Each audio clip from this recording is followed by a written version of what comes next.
Hello everyone, and welcome back to the channel. Today we continue our deep dive into Star Wars Shatterpoint with a look at Asajj Ventres, Kalani, and the B1 Battle Droids. So we've already done a look at Anakin and the 501st, and I thought that the best comparison for me is to then look at Ventress, one of my favourite villains from the Clone Wars.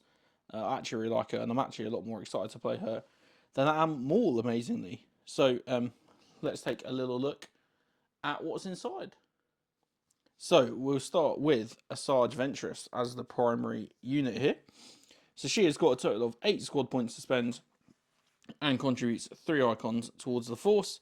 And then she's Asajj Ventress Sith Assassin as the primary unit. Then let's flip her over. And we've got 2 active abilities, 2 reactive abilities, and then 1 identity ability. So let's take a little look. So Dathomirian Dexterity costs 1 force.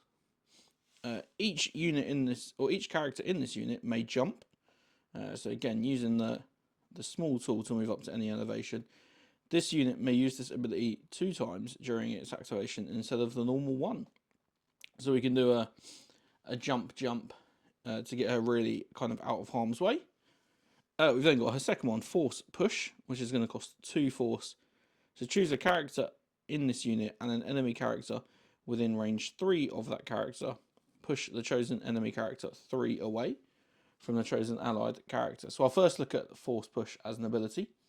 So a reminder of range 3 is actually the length of the unit card.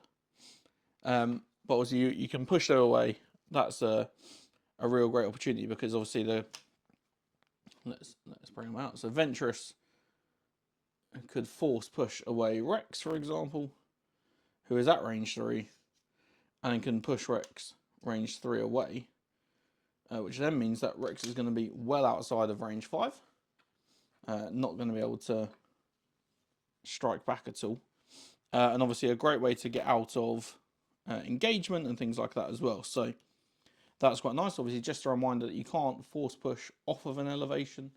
So if you are on an elevated piece of terrain above height 2, you can't force push anyone off of that. We then get her reactive superpowers. So we've got Riposte. So after a melee attack targeting a character in this unit is resolved, this unit may use this ability. If the attack roll contained 1 or more failures, the attacking unit suffers 2 damage. So we've seen an ability quite similar to this before on General Anakin Skywalker. However, General Anakin Skywalker's is Deflect, so his one is purely for ranged. And now we've got Ventress, who's going to be doing it for melee attacks as well. And then we've got Slip Away. So when an allied Dathomirian or Separatist Alliance character targets an enemy character that is engaged with 1 or more characters in this unit with an attack, this unit may use this ability. 1 character in this unit that is engaged with the target character may immediately reposition. If it does, this unit gains Hunker.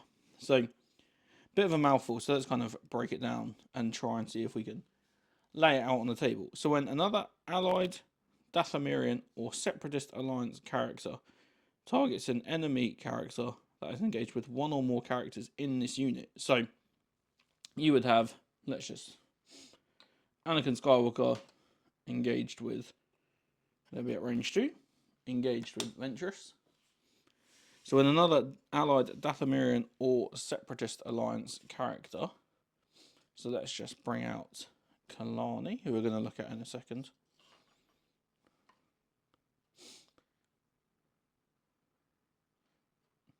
So let's pretend he's going to use his ranged attack on Anakin. Then Asajj could use the Slip Away. This unit may use this ability.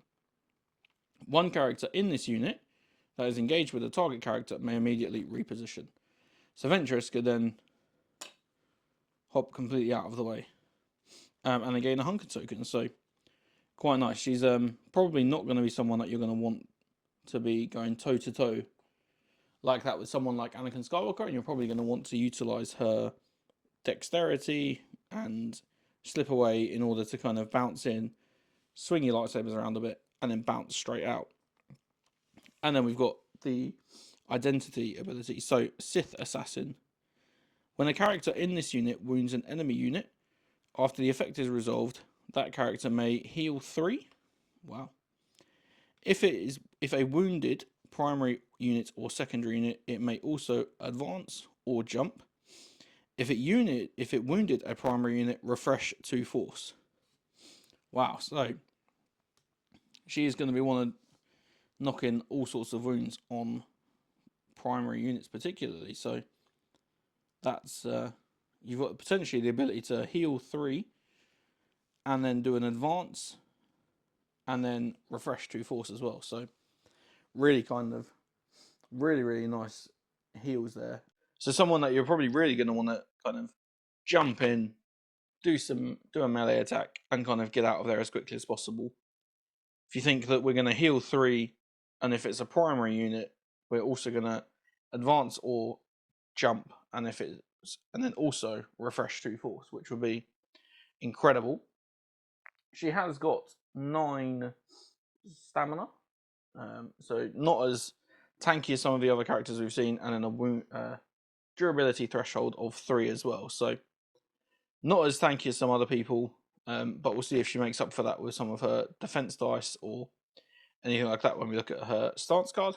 And then we've got Dathomirian, Force User, Night Sister, and Separatist Alliance as her tags.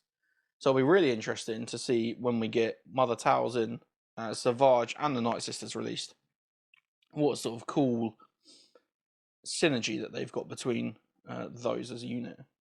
But let's look at her stance card. So again, as a primary unit, 2 sides. Well, the first side, which is Jarkai. This to me is the I'm going to do lots of damage. I'm going to do lots of damage side, and we've got the other side, which is Form 2 Makeshi, which is also going to do an incredible amount of damage, but not necessarily as much attack power. So let's look at here. So it's only melee.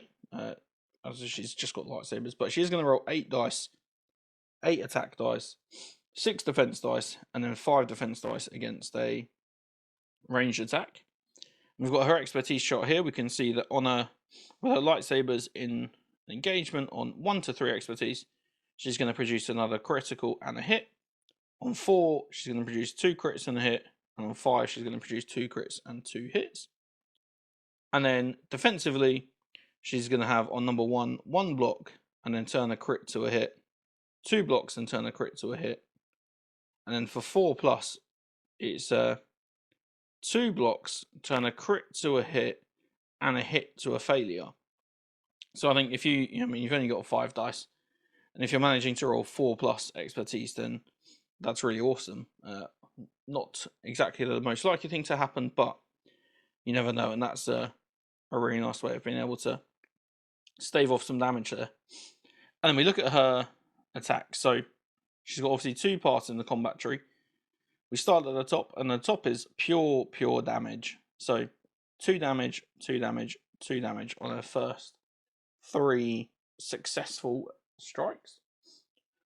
And then the bottom half is I'm going to put lots and lots of conditions out and do as many conditions as possible. So we've got 1 damage and the strain condition, 1 damage and the disarmed condition, and then 1 damage and the exposed condition, which is absolutely nice. So you can either get 3 damage and 3 conditions, or just straight up 6 damage. So if you're really on a cripple, an enemy primary unit, an Anakin or a Ahsoka, that bottom half might be the way to go if you just want to kind of give them a turn where they're really not going to do anything. Alternatively, if you just want to do some crazy damage, that top half is there to go. And then this is quite interesting. So now we get to the number 4. Allows us to use an active ability.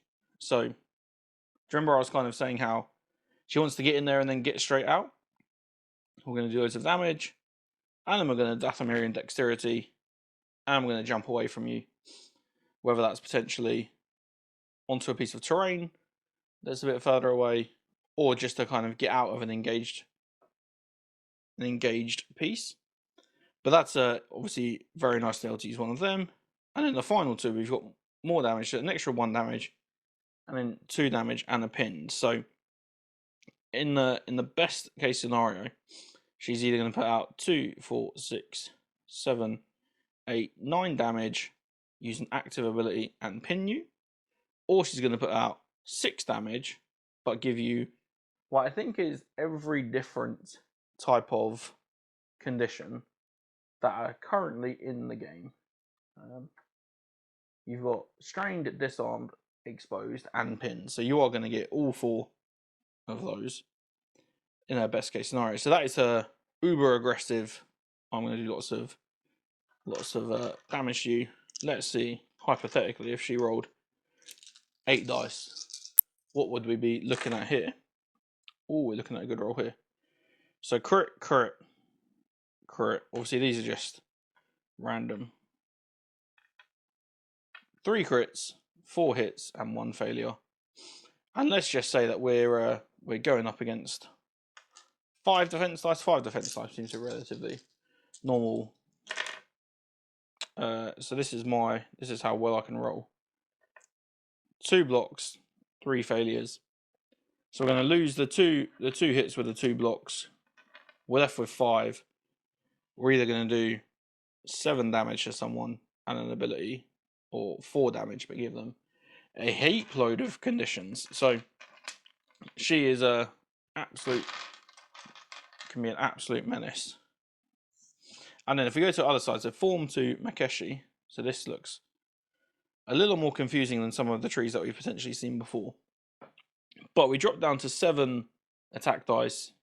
We keep the 6 defense dice, which we see on that side. So the defense dice stay the same. 6 for melee, 5 for a ranged attack. And then we've got the expertise chart, which is changing dramatically. So on offense, 1 to 3 expertise, and we're going to add 2 crits. So if you think, it's a 2 in 8 chance, so 25% chance of rolling 1 success. So I should do it after 4. 1, 2. So I think on the third go, that 1 dice is instantly going to add 2 crits, which is absolutely nasty. If we get 4 successes, it's 2 crits and the hits, and then 5 expertise, it's 3 crits in total. But then defensively, not as great. So 1 defensive expertise is going to give us 1 block, 2 to 3 is going to give us 2 blocks, and then 4 plus is 2 blocks and a jump. So definitely the ability to put out more crits here. So if you've got 1 expertise, you're going to get 1 crit. Whereas on this side, you need 4 to get 2 crits. But we'll see if that kind of matches in the combat tree here. Well, we can see it doesn't. There's only 4 options that we can do. 1, 2, 3, 4. That's as far as the combat tree goes. On this side, it goes up to 6.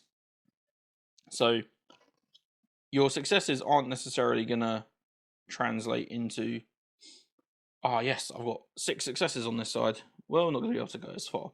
But let's see what we've got. So on this side, you're always going to start with 1 damage and a heal. You can potentially then go up to do 2 damage and a jump, or you can come down and do 2 damage and a shove. And if we go up the top here, 2 damage and a jump, followed by 2 heals, followed by a shove and 3 damage. So on that top half, we're going 1, 2, 3, 4, 5, 6. And on the bottom row here, we then come down to the 2 damage and a shove, and then we can go 2 different ways. So we can either come straight along the bottom, so 3 damage and a shove, and then 3 heals, or a reposition, a damage, and an active ability. So I think on this side, you're maybe more likely to get to 2, maybe 3. Remember, you just need 1 expertise in order to get 2 crits, which are obviously currently not blockable by anything. But are we going to get to the very end? Possibly not. We're rolling less dice after all. And we've got the opportunity to convert less expertise into hits and crits. So I think that'll be really interesting to see. Obviously, the ability to do heals, you're On the top row, you only need to do 3 successes to get 3 heals. And obviously on the bottom row, if you come down to get 4 successes, you can get up to 4 heals. So that is Asajj Ventress. I think she's going to be nasty. I'm very excited to play her. I'm going to play her in a couple of demo games that we've got coming up. Let's just take a really quick look at her model. I'm a really big fan of the model, of how she looks. If we can get some focus on there. I really like the detailing and her. Let's try and move that out of the way. I want to focus on her. There we go. Really liking that detailing in the sash.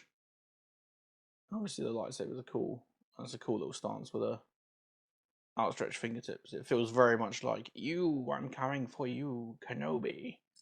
That's my impression of her, if anyone was interested. So yeah, that is Ventress. So we're going to move on to Kalani, who is a secondary unit. So this is Kalani here. I've built a demo copy for a shop. So my copy, I really like it. I really want him to have the like hollow scanner projector thing.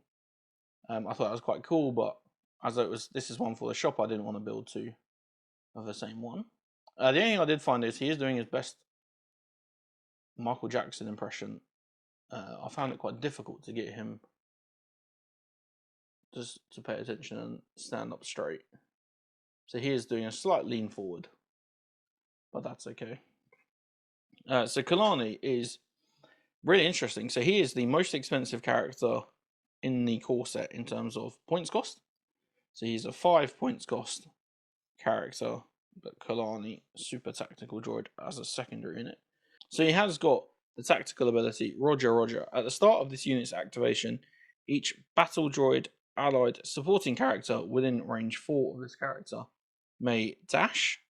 So battle droids are gonna keep walking up and plodding forward. He's then got 1 active ability and 2 innate abilities. So we've got his active ability, Tactical Network, is going to cost 1 force. Choose another allied battle droid character within range 4. The chosen unit may dash, then they may gain Hunker, remove 1 condition from itself, or make a 5 attack dice. So, mad. They're either going to get an extra defense dice from the Hunker token, remove 1 condition from itself, or make a 5 dice attack, which is pretty nice. If you think, we've talked about the fact that you can very rarely do more than 1 attack per turn. We've seen it with Anakin Skywalker, and this might be a way that we can get battle droids to shoot more and more. And then innate ability number 1, target, concentrate all firepower. When an allied battle droid character makes an attack, if the target character is within 4 of 1 or more other allied battle droid characters, the attacking character adds 1 die to its attack roll. So Kalani is a battle droid. The battle droids are battle droids. I'm assuming we might see B2s that might be battle droids. So this is a really nice way of adding some extra dice by kind of keeping them all together. And then complete analysis. When you spend 1 force to place this unit's order card in reserve, you may spend 1 less force. So he's basically free. So if you draw him on turn 1, you don't want to use him on turn 1 because he's not going to do anything. He can just go straight into your reserve pool for free. And as I said, battle droid, Separatist Alliance. And then he has 10 stamina and 2 durability. So got more stamina than Asajj Ventres, which is quite interesting. But I suspect that's because as a droid, he's going to die significantly easier and quicker. So let's have a look. So we've got his stance card here, Cold Logic. So he's going to be doing a 7 dice range attack and 4 defensive dice, or 6 dice melee with 3 defensive dice. We've got his expertise here, so his E5 blast rifle. For 1 expertise will generate 1 crit, and for 2 it will generate a crit and 2 hits. In melee, 1 to 3 expertise will generate 1 hit, and then over 4 will generate 1 crit. And then defensively, 1 to 2 expertise will generate a block, 3 to 4 generates 2 blocks, and if you roll over 5, then you get 2 blocks and a reposition. And then let's have a look at Kalani's combat tree. So 2 damage off of the bat is always going to be the first one. Then we get to number 2, and it's going to be 1 damage and 1 shove. We're going to get 1 damage and 1 active ability. And then this is then where we can make a choice. So we're going with 2 damage and exposed along the bottom, 2 damage and disarmed along the top, or 1 damage and a reposition. So it might be really good for, actually I just need to kind of get out of where I am. And then finally we've got 3 damage and a shove as well. So definitely has the ability to put out some high damage. We've got 1, 2, 3, 4, 5, 6, 7, 8, 9. A total 9 are possible from his, if you follow the combat tree to the bottom or to the top. And obviously with some of his abilities like target, concentrate, or firepower, you can add an extra die to it. So this 7 might actually become 8, which is very nice. So he is got a significant amount of damage he can do, but he's more there as a supporting character, more there to do tactical networks, concentrate with firepower, and even things like Roger, just to help get your battle droids into the position that they need to be. So that is Kalani. And then speaking of battle droids, we then have our B1 battle droids. So 3 points cost for these, and they are a supporting unit with 2 bases or 2 stands of infantry, of battle droids even. Let's have a look. So I really like these. I think they're very cool. I believe they are the same sculpts as the Legion battle droids, but just a little more, a little taller. Definitely not as fiddly as the Legion battle droids to put together, which is very nice. And then I think on mine, when I make mine, I'll end up having the 2 kneeling down ones on the same base, and then one of the ones like shooting over the top of them, which I think will look quite cool. So let's see what the battle droids have got in stock for us. So they've only got 3 innate abilities, so no active ones, no reactive ones. First one they've got is AI Combat AI Protocols. So after an allied battle droid unit makes a combat action, choose one of the targeted characters that is within range 4 of all characters in this unit. If able, the chosen character gains a strained or an exposed token. Well, I guess I'm in charge now. When this unit's order card would be placed in reserve, its controlling player may place it on the bottom of the deck instead. And I hate this job. So while a character in this unit is contesting 1 or more active objectives, it has protection. And protection is that when the character is defending, before applying the damage pool, you can remove 1 damage from it. So they get that they're on an objective and they kind of just stand there, and they're a bit like, well, we're just going to get shot at. But they do get to remove that damage before. So they have the keywords B1, Battle Droid, Droid, Separatist Alliance, Trooper, and then they have 9 stamina and 2 durability. So obviously Battle Droids, there for slicing and dicing. Let's see what they do here. So they've got a ranged attack, 7 dice, and then 4 defensively, or 5 in melee and 3 defensively. So not the worst thing in the world. They're going to save some stuff. It is the same defenses as Kalani has. And then they've got their expertise. So their E5 blaster rifle with 1 to 2 expertise will give them 1 hit. 3 gives them 2 hits, and then 4 plus gives them 3 hits. In melee, if they're getting 1 expertise, they're just getting 1 hit. And then defensively, if they get 1 expertise, they don't get anything. 2 to 3 will give them a block, and over 4 gives them 2 blocks. And then let's see what they can do damage-wise. So they are going to do 1 damage for the first successful attack. and then 1 damage and a reposition, 1 damage, 2 damage and an exposed. And then you get to make the nice decision here between putting on a strain token or 1 damage and a shove, and then 3 damage. So it's 5 in total. So the chances of you getting 5 successes on Battle Droids might be quite low, but you've got to remember, if we add in Kalani's tactical network ability, target concentrate all firepower ability, the allied Battle Droid character makes an attack. The target's character is within 4 of another Battle Droid character. Like Kalani, you can add 1 dice to the attack roll. So you're probably going to be rolling 8 offensive dice. So you might get up to 5. You're probably going to get at least 3. So your maximum output damage is 1, 2, 3, 4, 5, 6, 7, 8. Or so 8 with a reposition, an exposed, and a shove. Or 1, 2, 3, 4, 5, 6, 7 with a strained instead of the extra damage and the shoved. So they are the B1 Battle Droids.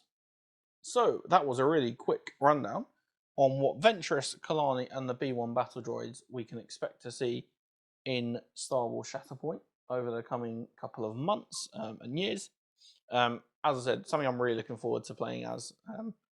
I really enjoy the character from the Clone Wars and how her story arc changes after that. So yeah, excited to see her out on the table and painted.